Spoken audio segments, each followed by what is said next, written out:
আজি হৈছে ২৬ July. ২৬ July সন্ধিয়া কেইটামান গুৰুত্বপূৰ্ণ খবৰ আপোনালোকলৈ লৈ আহিছোঁ। আপোনালোকে ভিডিঅ'টো শেষলৈকে চাব বুলি আশা কৰিলোঁ। শেষত আপোনালোকৰ মন্তব্য কমেণ্টৰ জৰিয়তে জনাব আৰু এইখিনিতে সদায় ভিডিঅ'বিলাকত আপোনালোকক কোৱাৰ দৰে চেনেলটোলৈ আপোনালোক যিসকল নতুনকৈ আহিছে চেনেলটো ছাবস্ক্ৰাইব কৰাৰ লগতে কাষতে থকা বেল আইকনটো প্ৰেছ কৰি অল কৰি থ'ব, যাতে নতুন এটা ভিডিঅ' দিয়াৰ লগে লগে আপোনালোকে আগতীয়াকৈ চাবলৈ পায়। ভিডিঅ'টো ভাল পালে লাইক এটা কৰি দিব আৰু শ্বেয়াৰ কৰি দিব বুলি আশা কৰিলোঁ। আমি যদি চাওঁ তেনেহ'লে বানে ধোৱা নাজিৰাত বৰ্ণনা কৰিব নোৱাৰা পৰিৱেশ। এটা বানপানী সময়ছোৱা কি কেনেদৰে হ'ল আমি সকলোখিনি কথা গম পালোঁ। এতিয়াও বহুত ঠাইত শিৱসাগৰত বানপানীত ডুব গৈ আছে। বহুতো লোকে তেনেদৰে তেওঁলোকে সাহায্য পোৱাই নাই। কিছু কিছু ঠাইত এটুপি পানীৰ বাবেও হাহাকাৰ কৰিবলগা আছে। হয়তো এতিয়া এই যি অৱস্থাটো যদি আমি চাবলৈ যাওঁ তেনেহ'লে আমাক কি হ'ব, চকু পানীয়ে নেদেখা আমি হৈ যাম, একেবাৰে চকু পানী একেবাৰে আমি বাট নেদেখা হ'ম, এনেকুৱা এটা পৰিৱেশ হৈ আছে। তো এতিয়া কথাটো হ'ল কি, বানে ধোৱা নাজিৰাত এতিয়া বৰ্ণনা কৰিব নোৱাৰা মানে এতিয়া এই যি বানপানী খন্তেকতে আহিলে, খন্তেকতে এতিয়া মৃত্যুৰ সংখ্যা বাঢ়ি গৈয়ে আছে। তো এই পৰিস্থিতিটো পানী শুকোৱাৰ পাছত আৰু বেছি ভয়ানক হ'ব।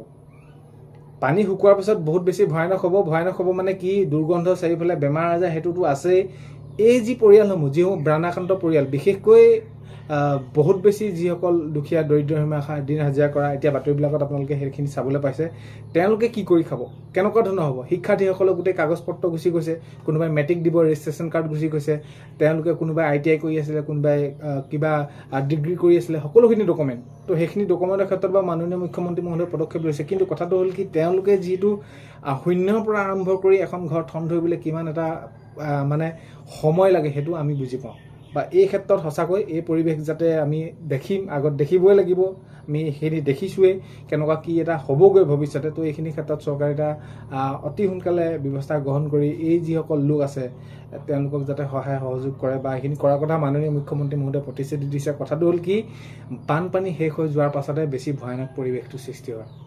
তো এই ক্ষেত্ৰত গুৰুত্ব সহকাৰে লৈ আগন্তুক সময়ত কি কেনেদৰে কৰিব পাৰি যাতে মুখ্যমন্ত্ৰী মহোদয়ে কৰে, সেইটোৱে আমি সকলোৱে আহ্বান জনাম। আৰু এইখিনি ক্ষেত্ৰত এতিয়া যদি চাওঁ, শিৱসাগৰ জিলাত আজিও জটিল বান পৰিস্থিতি, আজিও জটিল হৈ আছে। বহু জেগাত খনামুখৰ পৰা আৰম্ভ কৰি আপোনালোকে ভিতৰুৱা যিসমূহ জেগা আছে, ৰুদ্ৰসাগৰ হওক, এইফালে আপোনালোকে মগৰাহাট হওক, ইফালে নাজিৰাৰ ফালে যদি আপোনালোকে চায়, তো এইবিলাক পাণবেচা হওক, এইবিলাক নতুন নতুন ঠাই আকৌ এইখিনি কি হ'বলৈ ধৰিছে, পানীত ডুব যাবলৈ ধৰিছে। একেবাৰে শেষ হৈ গৈছে। শেষ হৈ মানে ভঁৰাল শেষ হৈ গৈছে। গোটেই কৃষকৰ যি সপোন আছিলে, খেতি কৰিছিলে, সেইবোৰ শেষ হৈ গৈছে। কি হ'বলৈ গৈ আছে একো ঠিক নাই। মুঠতে এতিয়া এনেকুৱা এটা মানে হৈছে বৰ্ণনা কৰিব নোৱাৰা এটা পৰিৱেশ হৈ গৈছে। চৰকাৰে সহযোগ কৰিছে, সকলোৱে সহযোগ কৰিছে, কিন্তু এই যে সহযোগ যে তেওঁলোকৰ বাবে সামান্যহে, এনেকুৱা ধৰণৰ এটা পৰিৱেশ সৃষ্টি হৈ গৈছে। সহায় কৰিছে, খাদ্যবস্তু দিছে, বাসস্থান কোনোবাই এনেদৰে বনাই মেলি দিছে, তিৰপাল। মুঠতে চাৰিওফালে এতিয়া আমি যদি চাওঁ তেনেহ'লে বৰ্ণনা কৰিব নোৱাৰা এটা পৰিৱেশ সৃষ্টি হৈ পৰিছে।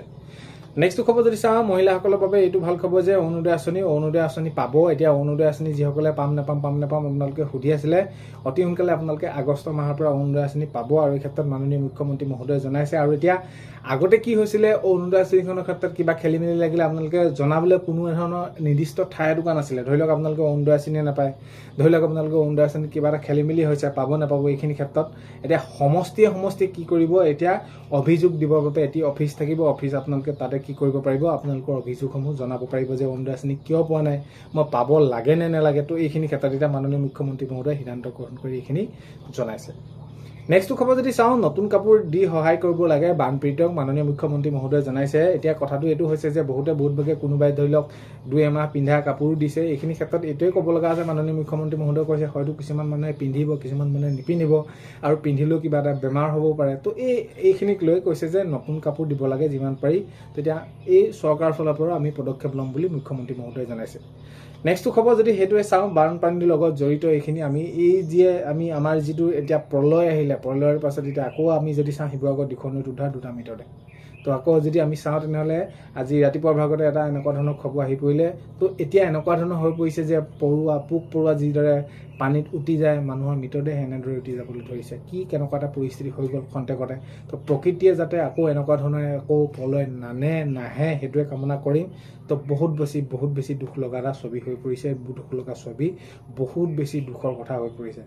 নেক্সটটো খবৰ যদি চাওঁ, OPSৰ ক্ষেত্ৰত বহুত ভাগে কৈছে পুৰণি পেঞ্চন হ'ব নহ'ব, কি হ'ব। OPS কোনো নহয়, আপোনালোকে চিন্তা কৰা এইখিনি এনেই মিছাতে চিন্তা কৰি নাথাকিব। আৰু 2013 চনৰ শিক্ষাগুৰুসকলৰ OPS হ'ব নেকি, এই দুটা তেওঁলোকে সেইখিনি কৈ আছিলে। 2013 চনৰ শিক্ষাগুৰু সকলো কোনো ধৰণৰ OPS নহয় আপোনালোকে সেইখিনি মনত ৰাখিব আত্মনিৰ্ভৰশীল আঁচনিৰ ক্ষেত্ৰত আগন্তুক সময়ত তৃতীয় সংস্কৰণৰ মুকলি হোৱা দেৰি আছে বাকী যিসকলে পাব লগা আছে অতি সোনকালে এইখিনি মুকলি কৰি দিয়া কথা মাননীয় মুখ্যমন্ত্ৰী মহোদয়ে জনাইছে বানপানী শুকাই যোৱা পাছতে বেছি ভয়ানক হ'ব এই ক্ষেত্ৰত যাতে চৰকাৰে গুৰুত্ব সহকাৰে লয় কাৰণ কেলে স্বাস্থ্য দিনে দিনে মানুহবিলাকৰ বহুত বেছি কি হ'ব দুৰ্বল হৈ পৰিব কাৰণ কেলে সময়মতে খোৱা সময়মতে শুৱা মানে উপযুক্ত তেওঁলোকে পানী মানে এই সকলোখিনি দিশৰ পৰা যদি চাওঁ তেনেহ'লে বানপানী শুকাই যোৱা পাছতহে তেওঁলোকৰ বেছি অৱস্থা বেয়া হ'ব ৰেচন কাৰ্ড যদি আপোনালোকৰ নাই চৰকাৰী ৰেচন কাৰ্ড যদি আপোনালোকৰ নাই তেনেহ'লে অতি সোনকালে আপোনালোকে সেইখিনি আবেদন কৰি ল'ব চৰকাৰী ৰেচন কাৰ্ডখন থাকিলে আপোনালোকৰ বহুতখিনি সুবিধা হয় ৰেচন কাৰ্ডখন যদি নাই আপোনালোকে আগন্তুক সময়ত এইখিনি আবেদন কৰি ল'ব ফসল বীমা কৃষকসকলে ফসল বীমা কৰি ল'ব ফসল বীমা কৰি লোৱাৰ পাছত আপোনালোকে কি হ'ব আপোনালোকে সুবিধা পাব যিসমূহ ক্ষয়ক্ষতি হৈছিল আপোনালোকৰ কৃষকৰ সেই সকলোখিনি সুবিধা আপোনালোকে ফসল বীমাৰ জৰিয়তে পাব তো আজি 26 জুলাই সন্ধিয়া খবৰ এইকেইটা আপোনালোকে জনালোঁ ভিডিঅ'টো শেষলৈকে চোৱাৰ বাবে ধন্যবাদ আজিলৈ ইমানেই অন্য এটা ভিডিঅ'তে লগ পোৱাৰ আশাৰে